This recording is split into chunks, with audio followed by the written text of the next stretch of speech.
এই দুশমনদের বিরুদ্ধে যুদ্ধ ঘোষণা করা হবে।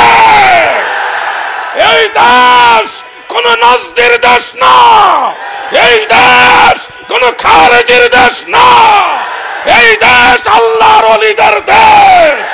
যতদিন আমরা বেঁচে আছি, ওলি আল্লাহর সৈনিকরা বেঁচে আছে, কোন ওলি আল্লাহর মাজারে হাত দিতে দেওয়া হবে না, হবে না, হবে না।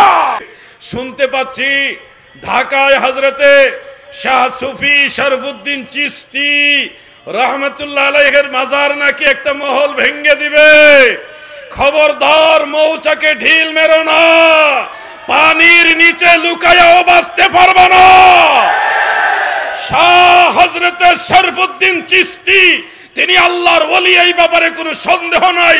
এখনো পর্যন্ত সেই দরবার থেকে প্রতিদিন লঙ্গরখানার মাধ্যমে বহু ক্ষুধার্ত মানুষের খাবার দেওয়া হয়, অসহায়ের আশ্রয় দেওয়া হয়।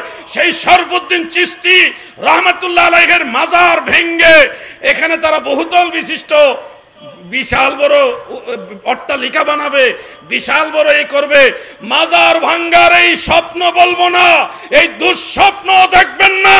প্রয়োজনে নবীর দুশমন আল্লাহর ওলিদের এই দুশমনদের বিরুদ্ধে যুদ্ধ ঘোষণা করা হবে। এই দেশ কোন নাজদের দেশ না, এই দেশ কোন খারেজির দেশ না, এই দেশ আল্লাহর ওলিদের দেশ। যতদিন আমরা বেঁচে আছি, ওলি আল্লাহর সৈনিকরা বেঁচে আছে, কোন ওলি আল্লাহর মাজারে হাত দিতে দেওয়া হবে না,